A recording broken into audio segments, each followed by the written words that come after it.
Hello, I was looking to just kind of go over setting up this new ice fishing trap. Um, this one happens to be a Jack Traps, 26-inch standard. It's got the 4-inch upgraded reel. Obviously, you can see it's black. They're fairly pricey, but local business right out of Monmouth, Maine. So if you ever needed parts, I guess you can get parts for it. And working on my second set of ice of Jack Traps. This one's all black. I have another full set of 5, a different color variation. Same setup though. But I just wanted to go over setting up the ice fishing traps. This is the basic setup. What I've got today is I'm going to use number 6 Gamakatsu octopus hooks. I like the pink hook. Don't know why. I mean, I've just been using them for a lot of years.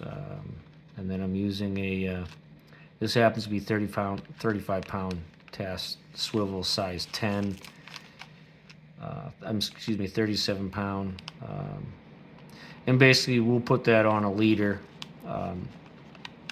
so that we can keep the main line from twisting. But for the most part, a lot of the fishing I'm doing is right under the ice. I never even have the swivel in the water. But it's good practice to put a swivel when you're connecting the leader to the main line. What I'm using here is I consider an all-around fishing line as far as for size or pound tests based on the fish that we're fishing for. I mean, this is pretty much good for anything from trout to to brookies, and I'd even go fish togue with this, but 10 pound. I mean, for an all-around trap, 10 pounds good. For my type of fishing, I'm typically fishing browns and salmon with the occasional brookies here and there.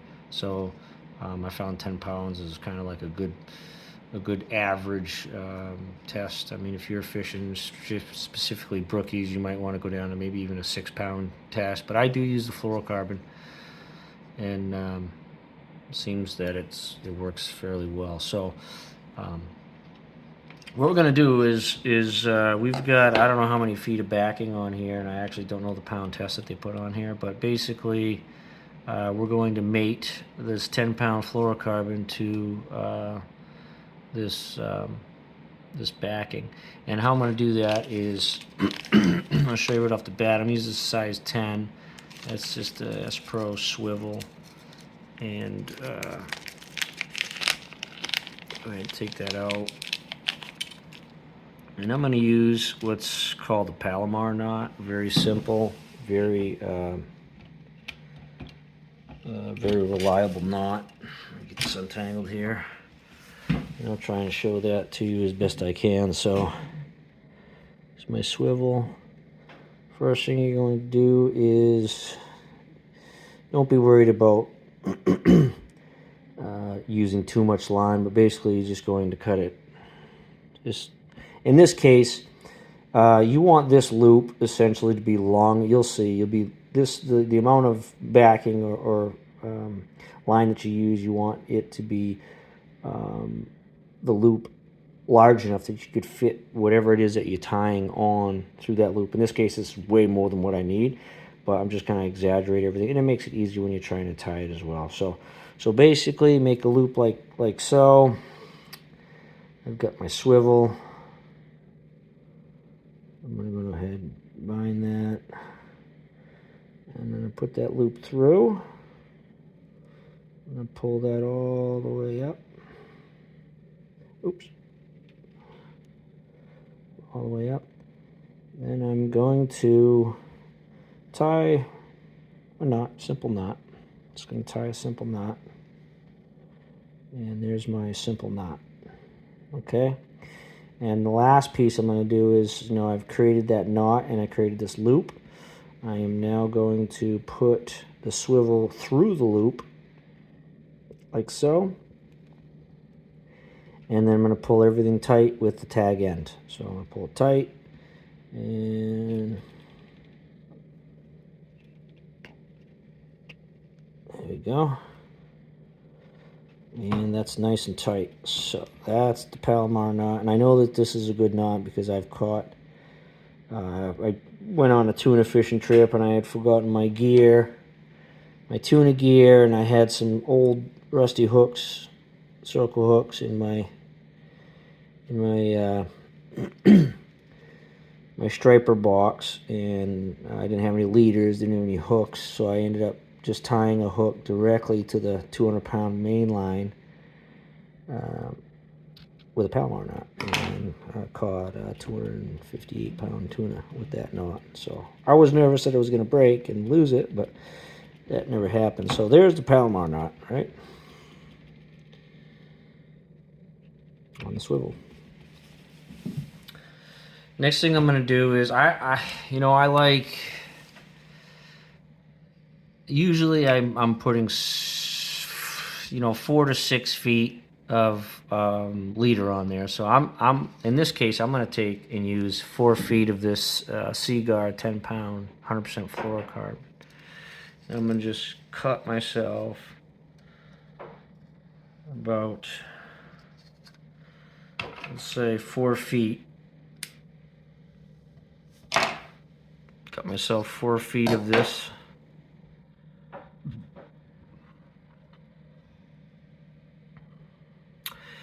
And because it's so easy, I'm going to go ahead and do that Palomar knot again on this end.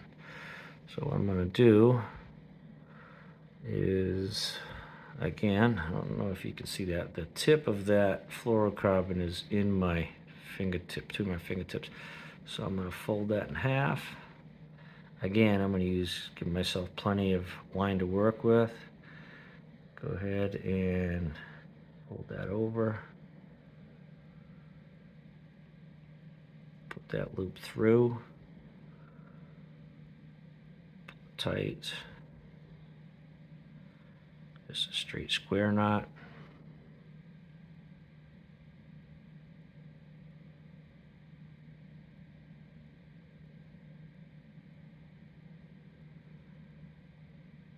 Well, that's not going to work, is it? Sorry. So on this end, because I can't, so this end, obviously I can't do that because I won't be able to put this line through, so I don't know what I was thinking. So what I'm going to do is what I typically would do is a improved fisherman's knot. So basically what I'm going to do is I'm going to put my fluorocarbon through,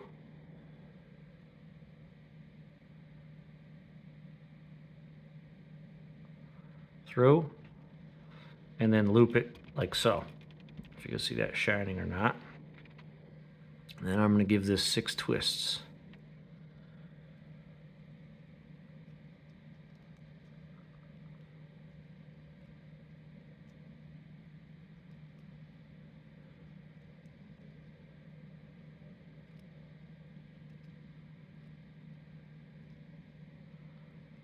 All right, so that's 6 twists.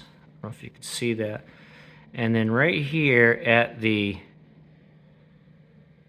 base where it's connected to the swivel, you see it makes that loop, and I have this tag end, which is right here, if you can see that. This is the end of the line. So I got the 6 twists. I've got that loop right here at this set of these fingertips, and I have my other end on the other side. So I'm going to take this end, and I'm going to put it through that loop that was created, and you can see it makes another big loop here. You see the big loop? So I just put it through this loop, and then it creates this larger loop. So I'm going to put this end that I put through that original, I'm going to put it back through that hole. And then usually I just grab this tag end that I put through the big loop, holding onto the main line, and the main line, I just put it between my teeth and pull a little bit.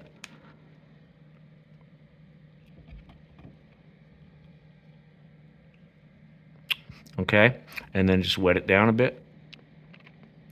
And then I can pull everything nice and tight, sliding that knot down.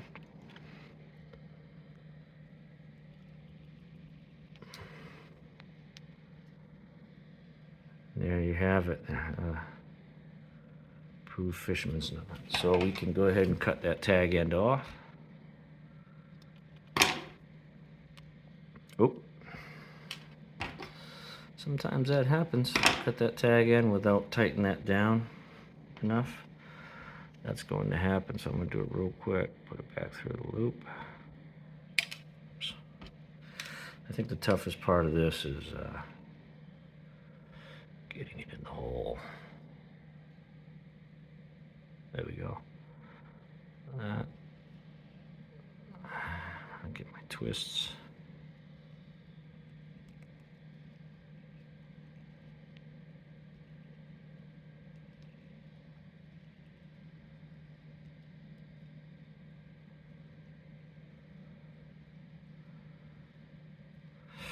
So I'm going to get my 6 twists. I have my tag end here. Got my twists.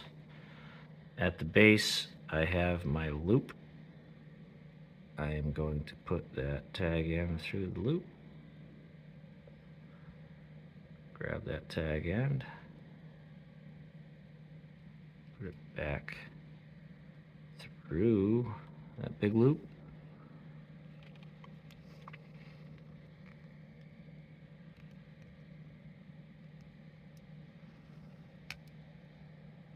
Pull that tight. Cut the tag end. Alright, so there you have it. Approved fisherman's knot, and then the Palomar knot. Next, what we're going to do is we'll add a number 6 hook on there.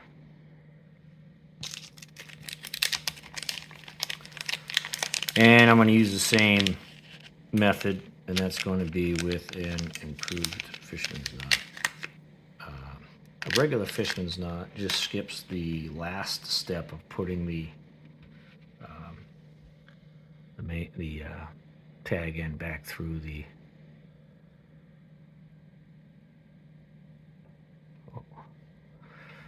So again, the hardest part of this is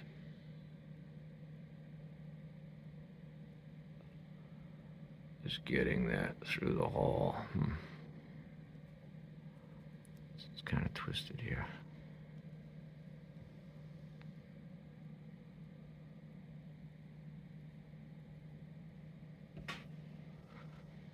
Got to get it in the light just right. Let's see here.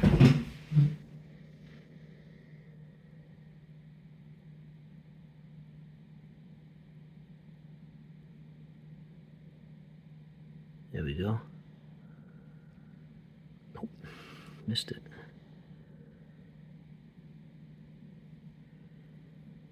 There we go. So again, through, I'm gonna go 1, 2, 3, 4, 5, 6. And I'm gonna take the tag in, and again, the more line that you use, this becomes easier. Put it through that loop at the base, and then if I was doing just a fisherman's knot, I'd tighten it just the way it is, pulling on the tag end, pulling on the hook, and pulling on the other. But I'm going to put it back through that loop that we created. I'm going to go ahead and wet that knot and work it down. And there you have it. A setup. So cut the tag end off. What I like to do is I like to stretch it out. So I ended up with a little bit less leader than I usually have, but it looks like I got about 2.5 feet of leader, but that's okay. I usually like about 4 feet, a good 4 feet of leader.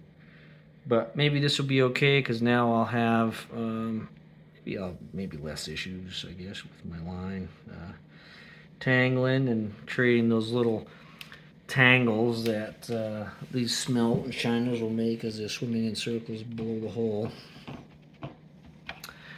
Then what I got is these hook wraps. So some guys will put indicators. Before they put the hook on, they'll slide some beads up here. You know, at this point, that's all tangled up. Yeah, what's going on here? All right, let's put that back through. So what we've got here is, I don't know.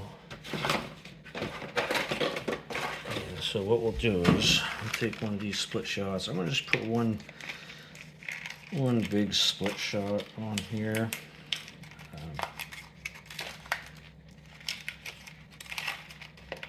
I can open this package. Let's see.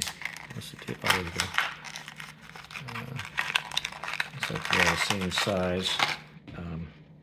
And I'll usually put this up about, oh, let's see, let's find the end of my hook. My end of my hook's here. I'll probably put it, oh, about a foot from the hook.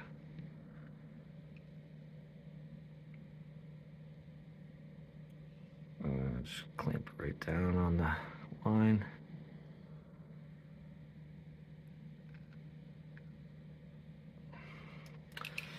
And that's pretty much it, just like that. So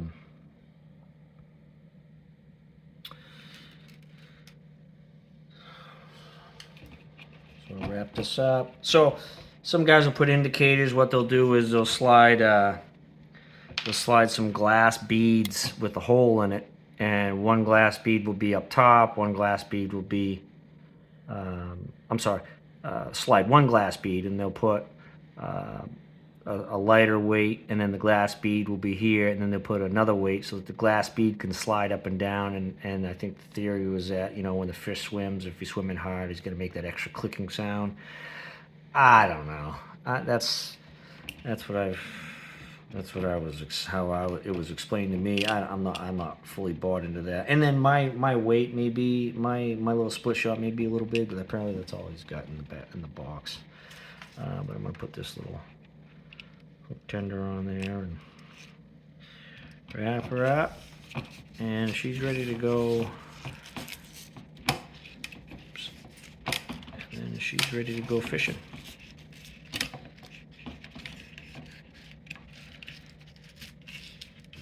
That's it.